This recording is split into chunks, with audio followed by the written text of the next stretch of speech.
St. Kitts and Nevis. Whoops, looks like we lost Baby Yoda to the rising sea level. St. Kitts and Nevis is a small island country located in the West Indies. The west side borders the Caribbean Sea while the east side faces the Atlantic Ocean. St. Kitts and Nevis are two neighboring islands but recognized as one country. Nevis is only 36 square miles long while St. Kitts is only 68 square miles long. The average climate temperature is high 70s.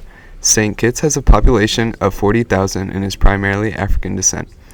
The primary language is English. St. Kitts previously operated as a sugar monoculture, but due to decreasing profits, the country has recently switched to tourism as its major source of income. Transportation and manufacturing are other sources of income. The country is governed by splitting the land into 9 parishes. Sea level rise has contributed to a loss of 25% of their total land mass since 1961. The country also experiences an increasing amount of hurricanes every year, which damages much of their infrastructure and causes problems for much of their farmland as well. Soil erosion has also been a major problem as the soil is overworked and they have a shortage of fresh water on the islands.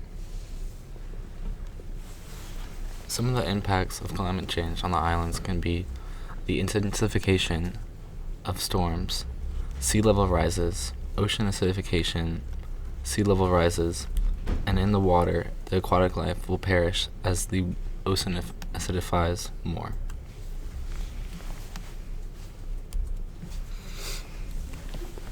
In St. Kitts and Nevis, water resources are vulnerable to sea level rise and temperature increases due to higher evaporation rates.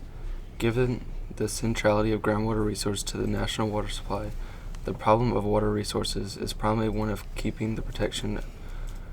protecting the underground water resources. Adaptation measures would include the following actions: rational use of available water enforced by the National Water Authority, controlled rate of pumping from aquifers, conservation of protective forests that allows a high rate of infiltration of rainfall to the aquifers, and protection of contamination of underground water from pollution sources, agriculture, human settlements, and others. The use of measures for minimizing runoff of freshwater to the ocean environment would have to be done in agreement with the requirements of the coastal ecosystems, which thrive on definite levels of salinity and organic sediments from land areas.